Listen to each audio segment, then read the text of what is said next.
say no. Don't give Papa say no. Don't give Uncle say no.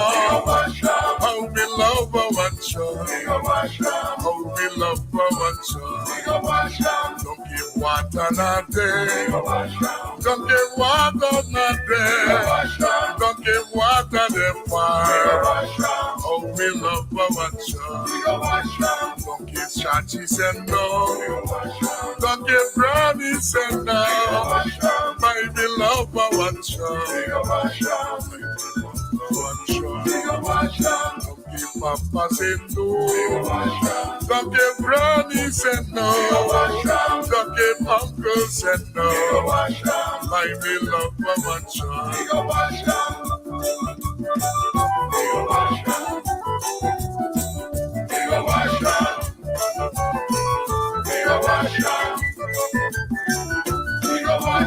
Don't give Granny say no.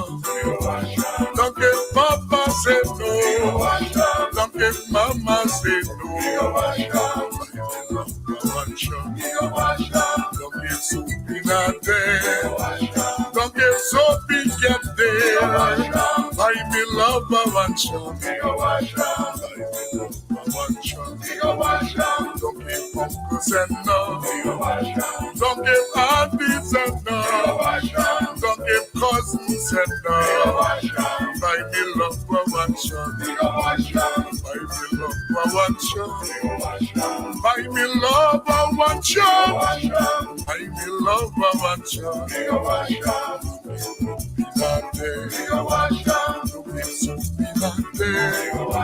Don't get Soapy not there. My beloved one shot. Don't get Soapy not there. Got the money, got the money, give me 1 shilling.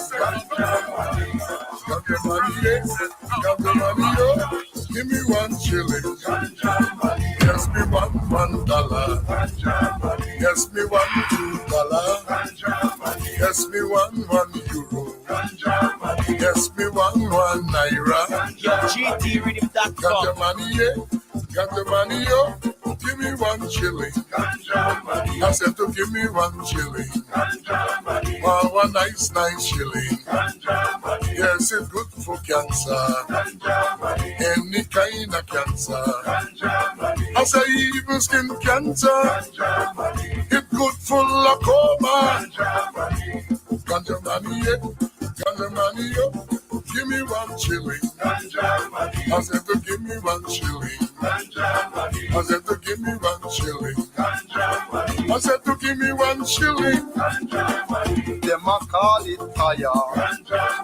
Them a call it marijuana. High grade them a call for. Make your eye taste better. Give me the sense. It's better than the rest. No medicine could have taste. Only Jah could have bless. Found on Solomon chest. In the east and the west. You should always use it. And DJ Metatone. Some man them a sell it. And some of them a ship it. In lumber them a store it. In coking them a hide it. In chicken them a stuff it. And down here we don't get it. Trinidad shoulda get it. Barbados shoulda get it. St. Lucia shoulda get it. South Africa forget it. Grenada shoulda get it. In front they shoulda have it.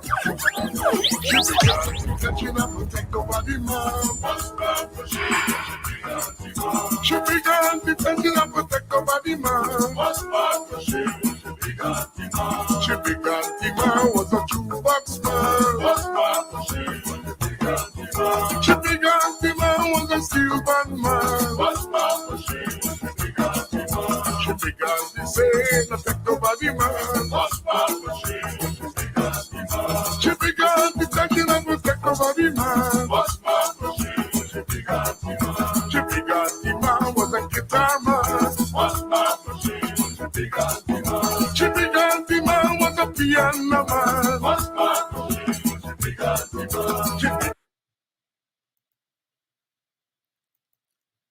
And she big auntie man was a guitar man. Old timers, folk song there by our own Yoruba singers. Buy me lover one shot, me go wash 'em. Donkey water na there. Donkey soap na there. That's our heritage. Feel like starting today with some music, some real Guyanese roots music. Those of you who know your thing, buy me lover one shot, ganja money, yeah, ganja money, yeah. And of course, your big auntie man was an auntie man. Oh, these old time people and their wisdom, and they play on words and bringing out the color of our society. Good evening and welcome to Politics 101. We are still hearing about the local government nominations and what happened there, and what they're finding and what they're not finding. Of course, quite a bit. And then that young lady that was apparently arrested in the United States of America. I understand this thing happened since April 8th, and only the other day when Stabrook News brought out the story that we knew it happened. Since then, we haven't heard much from the government. I don't know how these things work, And so our guest tonight, Dr. Henry Jeffrey, he was a government man. So he would know that when the American arrest you passing through the country, what that means and so on. We are seeing in this morning's newspaper that she was, this young lady was on a watch list. We wonder, watch list for what? But the government is not saying anything. I raised some questions last night. Where was this lady going? Was she on government business? We don't know. She was going to some political conference in China, we understand. What is the business of the PS going to political conference? And pictures are swirling around on social media of her partying or hanging out, as they say, with people who are in the news, friends of the PPP. She's the PS. She's the PS of is the PS a partisan political position now?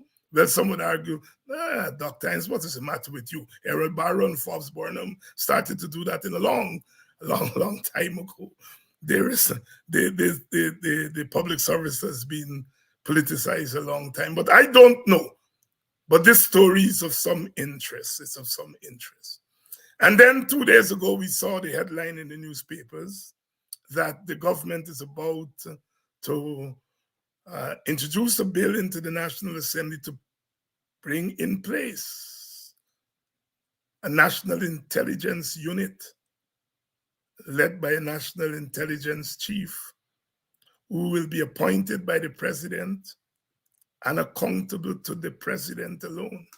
I wondered aloud last night, well, if we have a police intelligence unit, army intelligence unit, and then about a year or two ago, we learned about some regional intelligence unit. Now, a new intelligence unit. So we have 4 spy units, 4 spy chiefs. We understand that this unit is supposed to spy on people overseas. What's going on? What's going on? Democracy. Henry Jeffrey likes to say Guyana is dubbed an electoral democracy, bordering. Are we in the police state? Last night I played Gypsy. Gypsy with that song Unity. In one stanza, Gypsy said that if you want to talk about national unity, don't do the things that you criticize your predecessor for doing. These things that we are seeing the PPP carrying on with, these are things they charge Burnham with. From electoral rigging to the police state, these are things that they lambasted Burnham about. And now they're doing it. And I tell you, as someone who cut his teeth on fighting Burnhamism, I have to say, Burnham is a Sunday school boy to these chaps and the extent and extremities they want to take our country. Good evening and welcome to Politics 101. You're joining us from Guyana. Welcome. You're joining us from outside of Guyana. You'll be spied upon if the PPP gets its way in the wider Caribbean, in the United States of America, Canada. Welcome to Politics 101. It's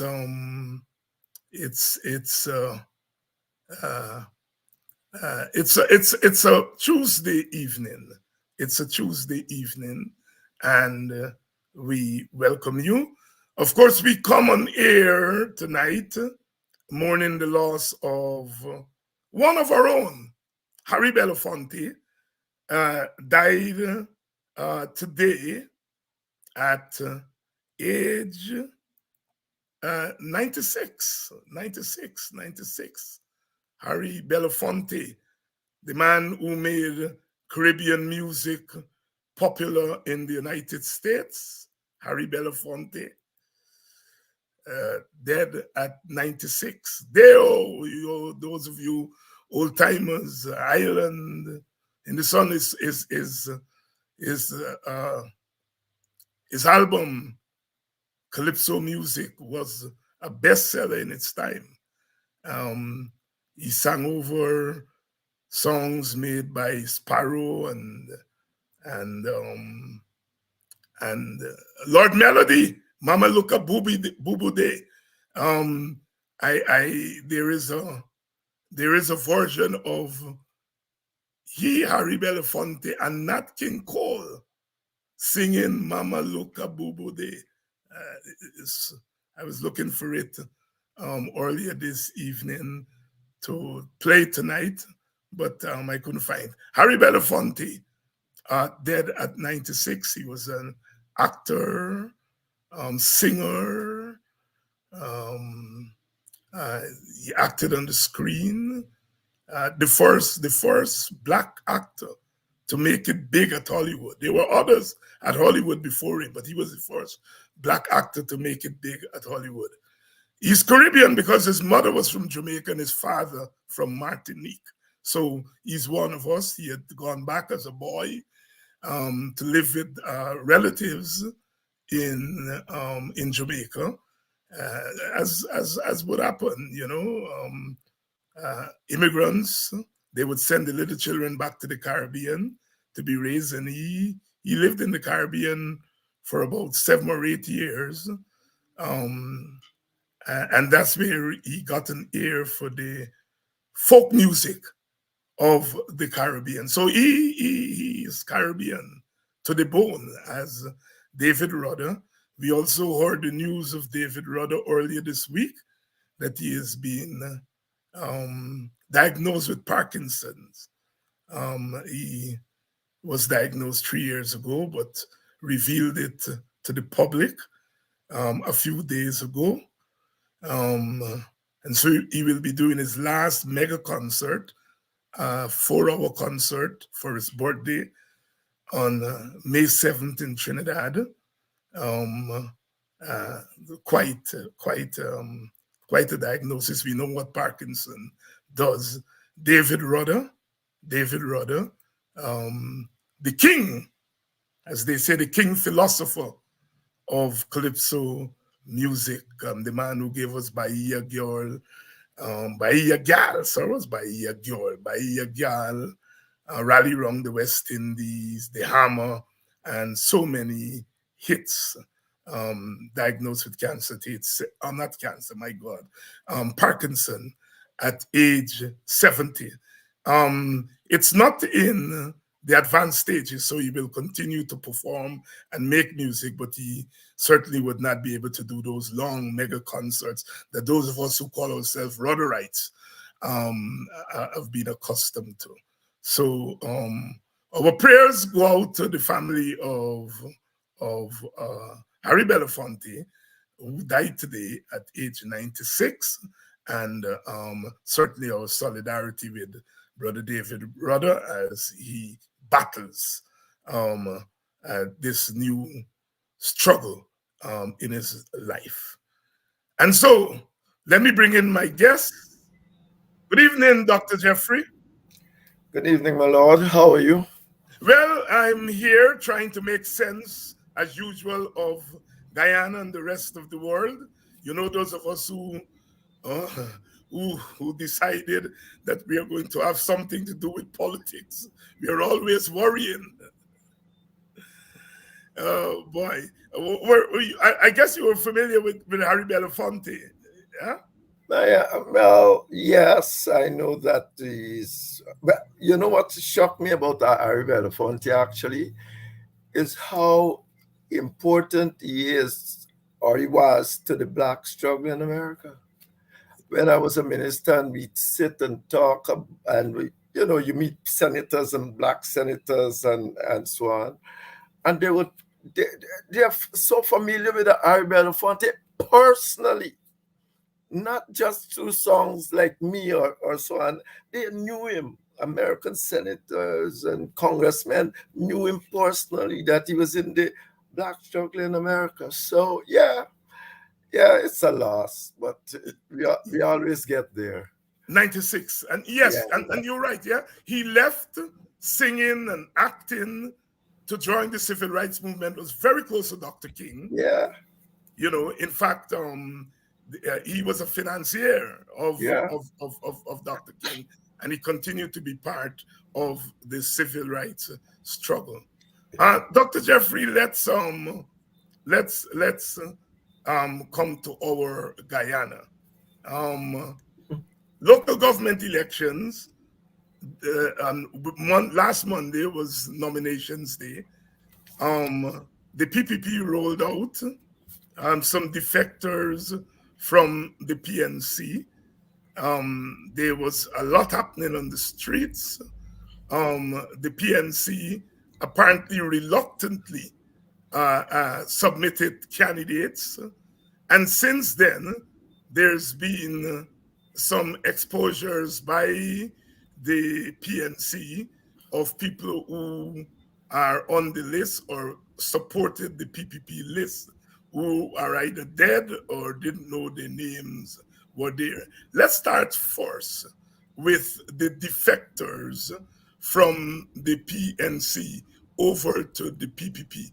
Was that surprising to you? Well, no, not really. If you're going to do and what you're saying about defective, when I look at Lyndon and the people the PNC the PPP had on the streets, you realize that in 2020 elections in Region 10, PPP got 3,000 votes. They didn't have 200 people on the street. I mean, we are seeing these people in red and start calling people defectors. Yes, there'll be one and two people. If you walk around paying people to do politics, which politics, one thing you really shouldn't be paying people to get involved in, because then they might end up in positions where they can take their own pay and do all kinds of things to the people's wealth. All sort of corruption can happen. Politics is something you're supposed to want to do for the community. You should want to vote for your community, you should want to work for your community and all of that. When you start at this stage, at this level, to say to people, oh, come out and pay you, well, everything they do then on is about paying and taking and self-interest. I think it's a bad thing. It's a terrible thing that has been going on. But no, I am not surprised if you go around and pay people, they will come out, and if you promising them things and how you're going to make them, what and what and what, they will come out. And the PPP, as I said, in Region 10, the PPP had 3,000 votes. And I don't see they had 300 on the streets of Linden. So, no, I wasn't surprised. But we have to wait and see what happens after the election. And yeah, I'm not surprised at much of what is taking place. I mean, this notion that people whose name are not on the list of who are dead found themselves on there. I mean, and no doubt they'll find themselves voting too, believe you me. It is only that they're caught now at that stage, at this stage. And the same thing happened in the national election. That's why the PPP start taking it serious, and so they set up a hotline and all kinds of things like that. It's the same thing. Too many people are involved in this electoral manipulation business for anybody to take government seriously. Remember, I think the group that the American brought, and they did a survey. Only 22% of Guyanese actually believe that the government represents the people, the electorate in any sensible way. So these things, no, they don't surprise me. Local government, for me, is an important thing, but it has to have levels of autonomy, of independence. This local government, that system, although the PNs, the coalition did do, I think was about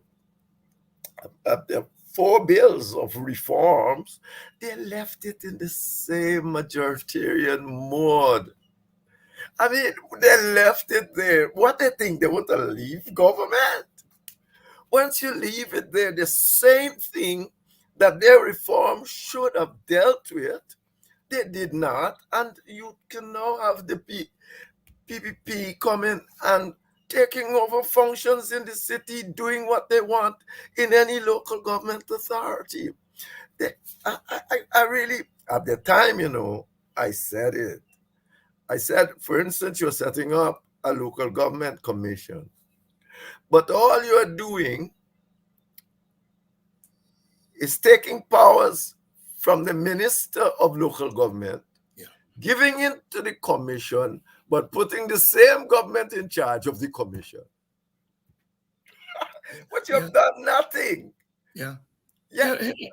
Absolutely nothing. And I said it, this can't be, it should not be. You gotta, if you want independence, in our country, to talk about independent people and so it's difficult.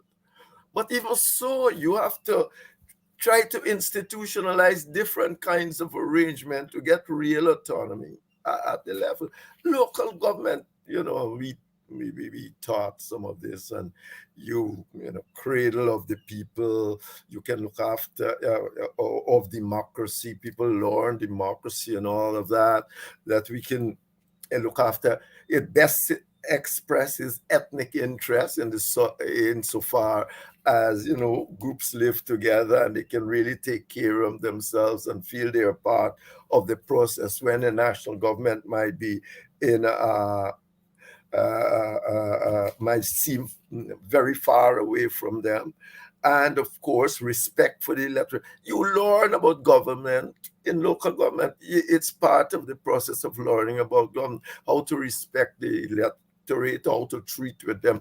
But if you're going to start by paying people and all sort of thing and cajoling them and promising them things to get them, there's no use you come in and talk nonsense about one Guyana and all of that. It's foolishness. You are creating a kind of moral dilemma for the entire society when this sort of things take place. So no. Rates and taxes. You have to have rates and taxes in a local authority, but they have to be but you must have government grants to take up certain slack. And it should not be at the behest of the government just to say, this year I'm going to give you $3 million, that tomorrow. It should you should have a criteria. I think APNU did have some kind of criteria as to how the formula for giving grants based on population, income, and all of that, and so on. And that is what should happen. If you really want these things to be independent, that is what you have to do. But unfortunately, that's not how it turns out. And local government, as it is a joke. The PPP is making a bigger joke of it because they go into the local areas and they want to set up groups that are parallel Parallel, yes. to this, you know, uh, and then they are trying, not only they are trying to set up Cherry Jagan, under Cherry Jagan that started. They used to have this community association, CDCs. CDCs. But Yes. even but under Cherry Jagan, they never try to take over the function of the local authorities. Now it's moved a step further. You know, you are giving them things to do, and in the villages that are really village functions. And so I am not. No, nothing surprised me so far in this election. Nothing in terms of the behavior of people. But we'll have to wait and see. Let me say this though, that I believe that the APNU was correct in what they did. And I think that the WP is correct in what they are doing. You understand? I think that the APNU should not have allowed, because the PPP is a dictatorship, essentially. This administration is essential. It's an electoral, and I mean, not Jeffrey said it, perhaps one of the best arrangements, people that arrange international descriptions and so on of political parties and so on, said it, that they are an electoral democracy. That means minus, I said it's on here, minus, that means that it's basically barely electoral democracy. There's no virtue in this sort of democracy that they have projected, none whatsoever. And you are seeing it every day. They do as they please. You just mentioned this institution, this spy institution, but we'll get to that.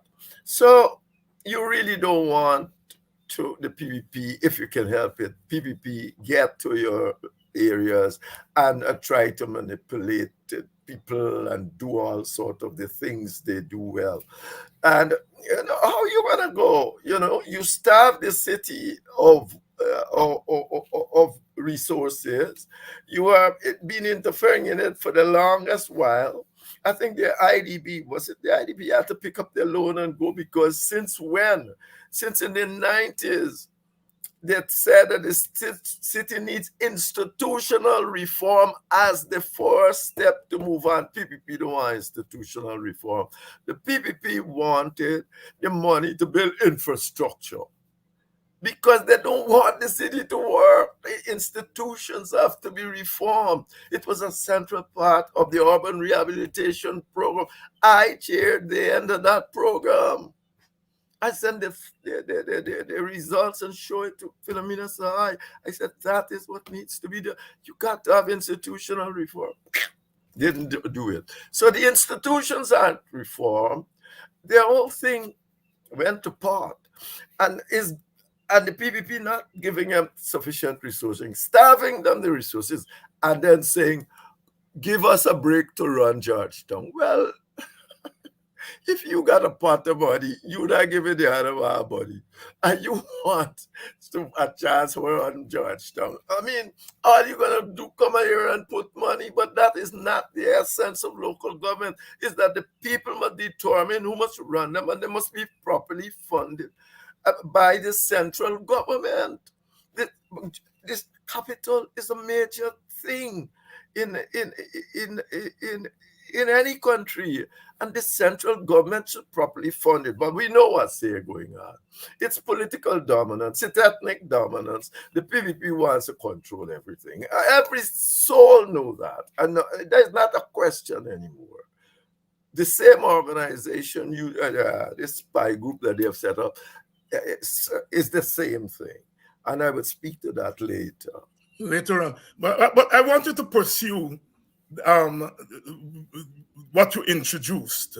That is that the PNC is right, and you explain why, and that the WPA is also right. Explain that dialectic there. Yeah. Because, all right, from my standpoint, you got to be someone out there speaking to the deficiencies of the system, pointing to another way forward. For instance, the PPP will go anywhere and do their confusion. The PNC says, oh, we are only going, although the list ain't good. The list is not good. GCOM is not any good. And they don't want biometrics. It's like walking to a game to lose. And they know it too, because that's what they're essentially they're going to deal with, to try to prevent the PPP to get told. But somebody has to go out there to say that these things are wrong things. And to put forward an alternative. I heard of one Zai, well, I was at your meeting at the thing there, was the boys tell me that you're gone. So I came, you weren't there, but it was Pleasance. Right. And so I went up there, and he made the point that all of this can go away tomorrow if we just decide we're going to share governance between us, all of this. Let's put people at the table to represent their own interests. The PVP can't win any significant amount of, and vice versa, of votes to not make them still an ethnic party. 90% of the votes come from Indians. 90% of PBNC votes come from Africa. You can have a couple of Africans come. You can even have 10%, but that wouldn't represent anything. So your party is out there saying just that. And it is important that somebody point to these defects. Or else, if you weren't out there now, and people now identify you with the Apnu and so on and black people. At one time, they identified you with the Indian people, you remember? But so they identified you with Indian people now. But and that's why you have survived. You've always, WP has always taken up the higher moral high ground. Sometimes I think you're wrong. That's not the point. But that's not the point. You are searching for the higher moral ground, and you have always done that. And that's why you survive. You in terms of talking about morality in politics, the PVP must be more concerned with you than they're concerned with the PNC. Because what they are doing, the PNC have done maybe to a lesser degree, and that's how they've been operating. But you have always been at a higher moral level. And so they're more concerned. And maybe that's another reason I never thought of talking things through. That's why it is best that you be out there talking about these important moral issues that we are facing. You're going to election with a broken system, a system broken from the top. Not only the nitty-gritty about GCOM and all of that. You can't even fix GCOM if you don't have a different system. GCOMs cannot be fixed. But what are you going to go and tell either the PNC or the PPP? How are you going to do this? How are you going to do it? How are you going to put people in there? You're going to tell them, find independent people. Who are going to believe you? They're going to believe you. In America, Georgia state and these same states that people the Republican Party chair stood up and said Trump lost, and he was the chair of the GCOM thing. He said Trump lost because he got Democrats right there with him too. Yeah. So it's not that you gotta find no independent person. That is, people say that because they look to the homogeneous model of society, homogeneous societies, that you can say, well, anybody, man, you must find some people. People are chasing their views all the time, and you're going to find people. But Guyana is not an homogeneous society. Guyana is a society that divided into ethnic. We do not have a united public opinion.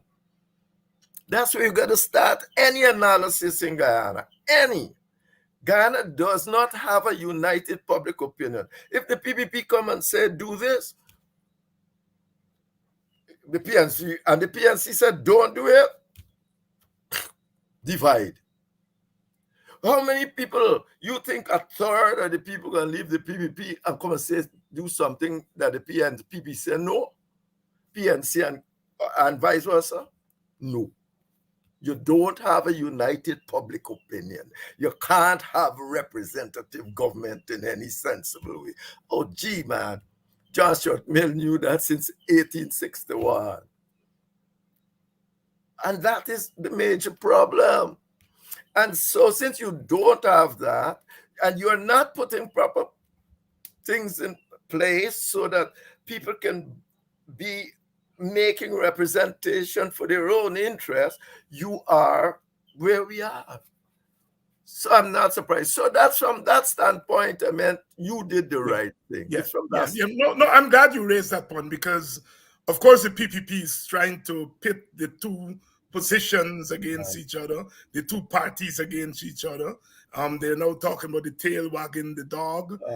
Actually, Stabrook News had a cartoon yesterday with that. So I think your articulation of the point in this way helps our people on the opposition side to really reconcile the two positions and not to see them as opposite to each other. One last question before you go on local government. Do you think that removing the political parties from participating in local government elections would make the system less partisan? That's ridiculous. No, you can't remove, that's what I'm telling you. You would do so on some constitution, but what you're going to do? Ban political parties that you're going to do? Because when they're in the areas, what do you think they'll do? I mean, let's get real. Let's do real thing. You can't remove political parties from local government. These are things people say without thinking them through. The political parties cannot be banned. They will be on the ground in one form or another, affecting the outcome of the elections. They got more resources than any single individual and more reach than any individual. They will not just allow a local authority to just run like that. And I mean, come on. That's certainly not the way. The way is to get rid of the winner-take-all system. Local government, in a sense, offers some of that because, as I said, one of the advantages of local government is that people in communities, a basic Afro community, a basic Indian community, and so on, can run their own show and so on, and properly resourced and so on, and they can see that as a little different from central government. But you can't get rid of political, but get rid of them now, they will come back in another way. The experiment in your village BV there with the May I don't want to get the number wrong. The name of the organization, the May 6th, May 6th, right? That's one. Would you say that organization made a difference in terms of independent representation? That organization can't make any difference. That organization, I wrote a long piece on that, as a matter of fact. Not in the terms of the national situation. In BV and around there where they are fighting, they beat the PNC. I made that point. They put more votes than the PNC in that area. But when it wasn't, and remember, PNC government was in place. Yeah. So there was not a clash of that kind of dimension. And so no. Yes, they did. And the PNC had to withdraw and come back. But you see, and then again, the PNC withdraw and say, all right, y'all go and because they don't must want to split votes and all the same kind of a thing. But to say that you can get some May 8th group going to come in any village and be different. You believe if the May 8th group went in BB and said, we're different from the PNC, and the PPP was there as a serious threat, they get in any vote? Yeah. You got to do the analysis. They weren't a threat to anyone. I said that. I wrote the article. I said it. I said it demonstrates something good, though. It demonstrates if the politics weren't so polarized, what would happen. And furthermore, if you had an homogeneous society, what would happen? The PNC would fight like dog between them, and that's what's happening in BV. But once you got the enemy out there, once you view that enemy out there, you police. So no, I don't think you can. Dr. Henry Jeffrey here on Politics 101 on a Tuesday evening. Henry, let's turn our attention to this proposed new law that would bring in place a national intelligence unit that is going to be headed by a national intelligence director who would be appointed by the president, and he or she in turn would be answerable only to the president. Where are we going with this? I call that the Ogunzai response. Ogunzai says Black people in the force the force is largely African, and they shouldn't shoot the brothers. The Constitution says that the security forces in Guyana has an allegiance, first allegiance is to the Constitution and the nation. Therefore, the people can't go and tell the security force to do anything as it stands. As it stands, they can't go and tell it. They can say, and I said 2 weeks ago that I saw a colonel do that, or a brigadier, I think, did just that. Says, no, that can't work. So the PPP can't tell them to go and shoot anybody, and effectively they must, and they have a right to determine whether or not the Constitution, when people are quarreling, is being followed. And they have a right to go and ask their lawyers, I suppose they got lawyers, look what's being said out there. Is this Constitution being followed in any sense? If not being followed, what is the result? They got to do that. Now the people they don't like that. People want to control everything. So they set up, this got to be Guyana. They set up arrangement equitable to the security forces that has allegiance to the Constitution, but this new arrangement is directed and has allegiance to the government. That must be unconstitutional. Must be. I don't know how anyone can sit down and say, how can it, morally it's wrong, because the Constitution framework says clearly the security forces can do. You can't set up nothing equal to them outside of the Constitution. I can't believe believe it. I can't believe it. I know people are saying, they want to spy. I mean, you got enough people to spy for them right now, so far as I'm concerned. It's not a matter of spying, but they want control of the security forces. And they are going to put somebody, now, their man who owes allegiance to the president will sit in a meeting now as equals, and since he's intelligence, he's gonna have to coordinate and know all of their business and take it to the president and tell the president anything that he wants to know about the security forces and all of that. But that was the very, very thing that the framers tried to prevent. And the PPP wanted it like that, or else it wouldn't have been in their constitution. They wanted it like that, largely because there was Manoit was out there saying kit and kin and kit and kin. Remember at the time? Yes. Yes. And they wanted because they're saying, no, this thing shouldn't be have allegiance to government or opposition. It should be straightforward and so on. The nation and the constitution. And now they're trying to say, security forces that don't have allegiance, made its first allegiance to the constitution, but must report to the president. I cannot believe that this got to be Guyana. If it's not, somebody said to me, yeah, we take that point, but remember, it's not covered by supermajority in the Constitution. I said, but it's covered by the process. The process itself, how the Constitution is made. It's a process. It's a consensus that you change. And when you go to change the Constitution, you can't just, but such a fundamental thing. And I'm surprised that people are just sitting down and take it. I don't,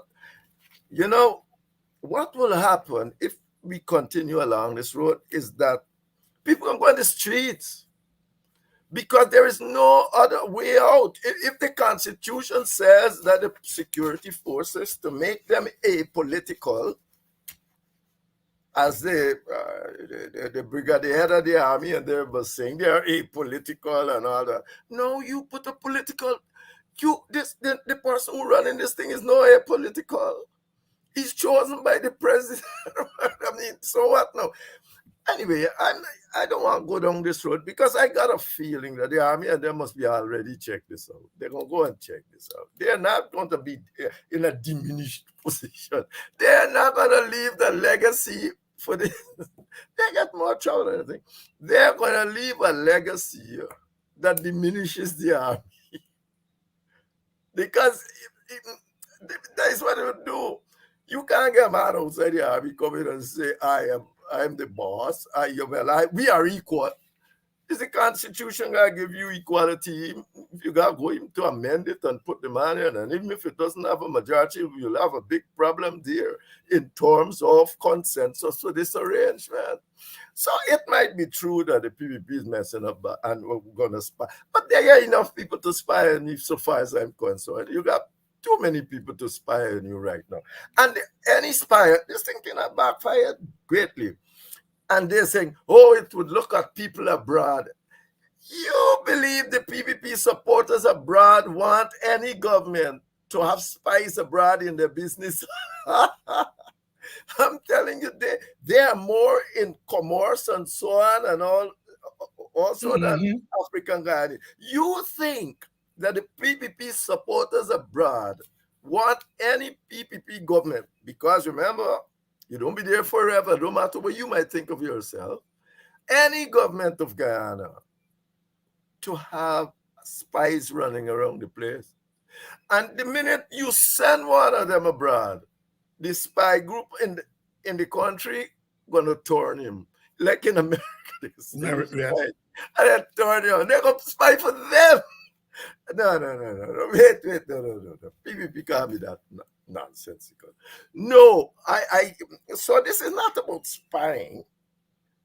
There are enough people to do and go and do this and do that and find out this and this. I mean, Boredom almost tell me that when I wrote on your program, I said it. I used to do forced drafts, and I called the thing, it cost me up. and said, I mustn't tell him what's going on in the street. He said, I know who you are for breakfast if I want.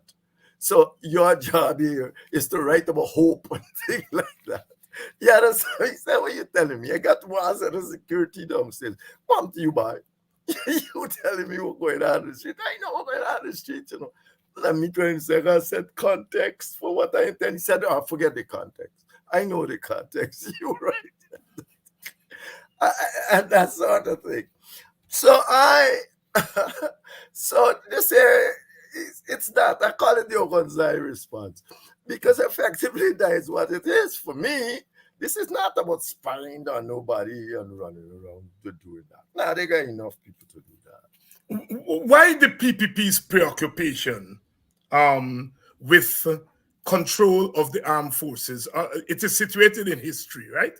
And how the PPP sees itself governing in a place like Georgetown, in a region like Region 4. Expand on that a little bit. Well, PPP knows full well that this is an ethnic country. They know full well that when Ogunzai made that statement, he ain't talking over their head. When Desmond are talking about Kitanki, they're not talking over their head, but people's ethnic group going to think twice before they shoot them or do things to them. They know that. Same goes for Indians. They know that. They're not stupid. So effectively, they want control. They want to hear what's going on at every level. Because they might not know what's going on. So they want, if you call a meeting, you got to call it this man. Remember, he's equal. How he becomes equal, only God knows. To the commissioner and the chief of staff. Yes, the Constitution is giving no equality.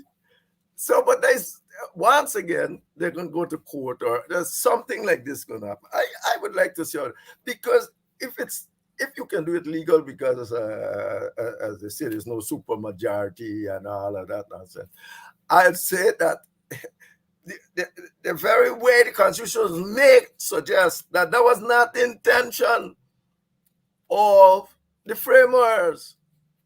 The framers' intent was that these people should be, independent. Because nobody can, when you're top of the army, you can't really be apolitical about it. But when they use the term apolitical, what they mean. We know what they mean. Yes, we know what they mean. They mean that they are not for one party or another. Right. Yeah, but so therefore, but that was the idea of the Constitution. That is what they intended. Now you just get up a morning with some harebrained scheme and say you're going to set up another institution equal to them. Quite interesting here by Dr. Jeffrey. This new thing is much more than spying. It's Dr. Jeffrey saying you're setting up a parallel institution to, in a sense, offset the constitutional bodies. That's right. And it must be responding to something in the society. And Dr. Jeffrey says it's the Ogunse factor. The Ogunse factor. And sometimes when you're close or when you're in the presence of these things, it's not easy to understand all the currents. And that is why we have political scientists and other political analysts to sometimes walk us through these things. Talking about spying, Dr. Jeffrey, this young lady who was taken in by the Americans and had her phone taken away. She apparently, the whatever visa it was revoked. Is there more in the mortar than the pestle? Let me say this. I mean, visa revoking is not new in Guyana. A whole lot of people and government ministers got visa revoking.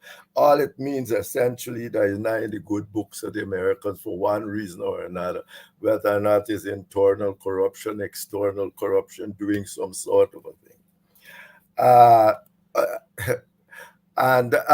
So that's, for me, that's not an unusual thing.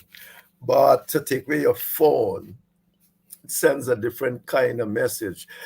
It's saying to all those who listen, who wish to listen, that this essentially this is not just about visa taken away. We've been doing that for a couple of decades, taking away visa. But I got your phone now. My own feeling is that Americans know everything on their phone already. That's why they take it away to send a message.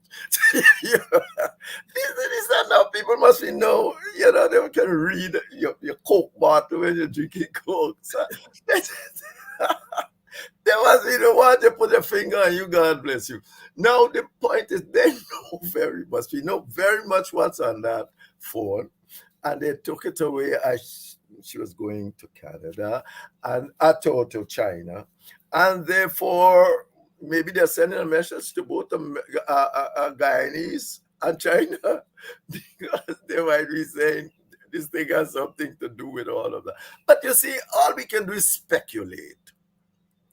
And really and truly, David, I am not, I don't like getting involved in this level of speculation because you're hearing a whole lot of things on the streets, of people involved in who are married to whom and who this and who got guns and it's not. If you're speculating and if you start speculating, you can start saying anything. You can start making up stories and go down the road. And, I think that what people must come to understand too, well, I think Guyanese have now come to understand that since, particularly since the president and the vice president took marching orders to go to the United States, that effectively 1648 or what could there was value right. thing. All it talks about sovereignty and all of that. You're a baby country. You're a small country. You are a small country with big brothers aside. If Chetty Jagan had understood that clearly, and in a sense, Burnham too, because no matter what you do, Burnham continue trying to fight that same old battle. And he end up at the same place for almost the same reasons, similarly down the road. If they understood that clearly, like Williams and Barrow and all of them, I said, Williams had end up with a bigger, maybe up to now, Trinidad got a bigger cooperative movement than Guyana. But yeah, up to now. And, and Williams' work, it is big. You want to take on the Americans and tell them, but you're going to have majority rule. They don't care about well, no, indeed, I said my article last week. Effectively, the only time majority rule as democracy is bad is if it is intended to end democracy. And effectively, the company the PPP was dealing with was trying to do just that publicly. This was not known. They're Proletariat International, Workers of the World Unite, and all of that. And that was what they were trying to do. Stalin was doing what he liked in the Soviet Union and all of that. And they were writing letters. You saw that thing. They were writing letters to the Comintern. They sent it to Czechoslovakia, but this doesn't matter. Given the rules of the Comintern that says Soviet, Russia must know everything. They're the boss, and you are beholden to them. So effectively, that kind of situation. You're a small country, and if they had known that then, they wouldn't have get it. Or if they had understood it better, that you can't try to do. Look, Finland lived next door to the Soviet Union for years by playing that little game. It's only now since Putin gone into Ukraine that Finland said we're going to join NATO because we know what's coming next. But the point is that Finland has been there for years, having to play that geopolitical game. as a democracy and so on, but playing as the game. So it is not a matter of you have sovereignty or not. You have to understand what is going on in the world and know your place in it. Don't try to be bigger than you are. You might tell your people that you are this and that and you can do, but they have seen it plainly that you are not. Come to a meeting to go. Had to go. It's not a question. And you are therefore you have to arrange your business in a manner too that is consistent to a large degree with the ideological outcomes over there. When you can't talk to people about democracy and you have democracy without any virtue, all you have is somebody going and vote, and half the time nobody is certain yet if there's no certainty that you actually won any election up to today. And look what you're trying to do. Anybody can sit down and say this is all nonsense. So so I would say that we that you were asking what was your Yes, I was just asking you, what do you make of that development? Yeah. Yeah. No, I am with you. There's not much one can get from what has officially come out or unofficially. No, you can't. One must speculate, but obviously there is something happening somewhere. Obviously, of course. And speculation is all right when we sit down a rum shop. But now when we are trying to give sensible views, we can speculate to some extent, but you can't go to deep speculations when you're sitting down in a television thing and so on, because you can hurt people by your speculation. You start saying things about people, other people taking it and going on the road if it's thing, and you can't later say, I was only speculating that you are a homosexual.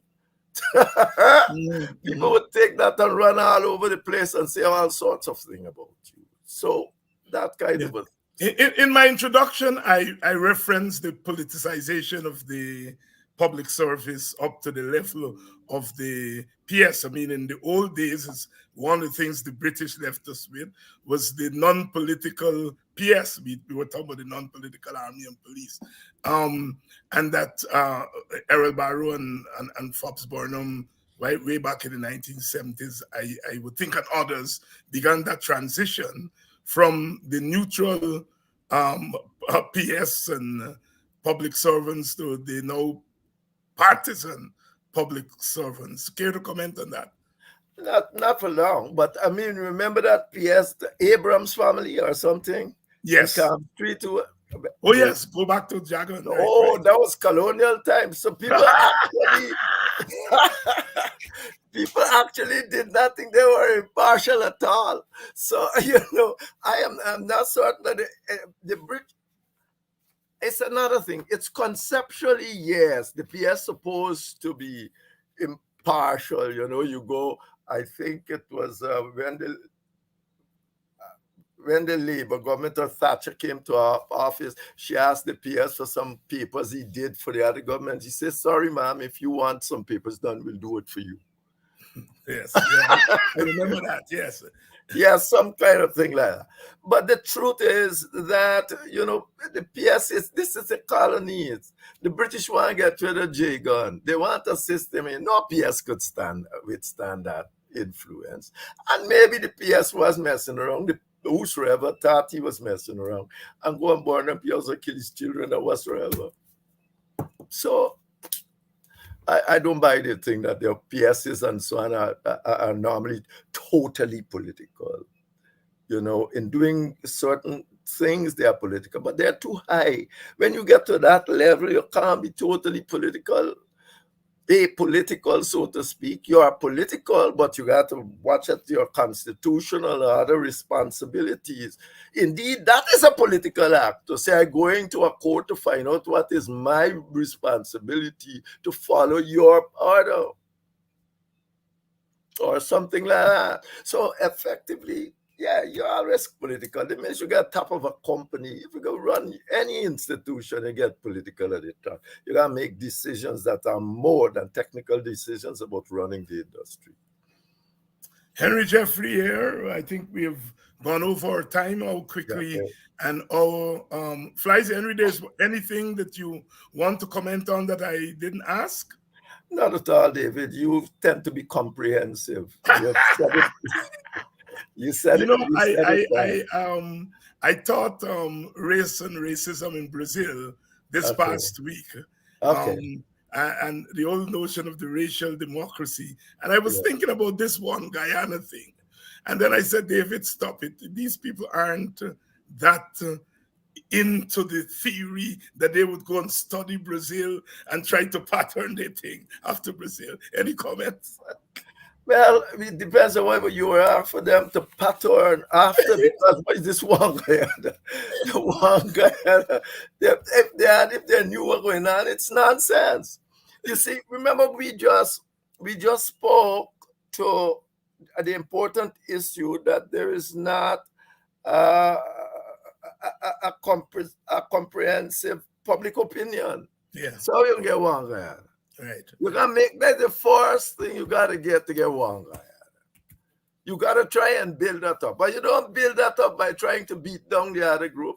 You gotta build that down up by letting the other group participate and trying to see that working together is reasonable and we are all going forward together. You can't go and bribe the people, beat them, and don't put on a red shirt on them, run them down the road and think they're going to make anything, and vice versa for things the PNC does. But what I'm saying, you have to let people start working together and start linking together and start seeing that there is fairness across the board, and you're going to have one Guyana. Other than it's a joke in a context where you are doing everything but one Guyana. Henry Jeffrey, one Guyana is a joke. Henry, my brother, thank you for coming on, and I'll see you in 2 weeks. And as usual, in our Guyana, 2 weeks, there are about 3 or 4 controversies that will erupt during that period. All right, thank you very much. Same here. And to you, the audience, as always, you are loyal in the sense that you come and you're part of this conversation. And, as somebody is saying here, constructive and to contribute to an intellectual conversation, and you can't, they can't comprehend. So stay quiet. Oh, that person was talking to somebody who's making trouble in the audience as the PPP trolls come, and to tell them, listen to an intellectual and constructive conversation. You know, when I was a boy growing up, some people would say in the village where, you have break down things for people. And the first time I tried to break down something for my auntie, she ups me. And she said, I'm not sending you to school to come and use big words for me. I'm sending you to school so that you can learn sense so nobody will take advantage on you. And that remains one of the most intellectual statements that was ever made to me. We sometimes think our people can't follow a certain level of discourse, and we think that we always have to break down things for our people. And every night you guys come on here, and you all are not just listening, but you all are participating with your own insightful comments. I just talked about Harry Belafonte, and somebody gave me the whole list of Harry Belafonte songs. And that's the kind of native intelligence and the kind of intellectual capacity. I'm not talking about academics. Academics is when you pass the exam and thing. Intellectual is your capacity to think through, to use the brains and the mind that you have, to think things through. And I'm so always proud of working people, Guyanese people, Caribbean people, black and brown people all over the world, is our capacity to absorb all kinds of conversation. And I'm so thankful to you all for that. Tomorrow night, we'll be back, Same time, same place. I think we're going to have a couple of people. One person we're going to have is Mr. Norman Brown. You all would have seen him in the newspaper writing letters, and I think he has his own show. Not I think, I know he has his own show, The Voice of the Diaspora. He'll be here tomorrow night. So I'm hoping to see you. As they say, he's controversial. But you know, when they say controversial, it's just that you talk the thing as it is. So love you all. I don't think I've said that in a couple of days. Love you all and see you tomorrow.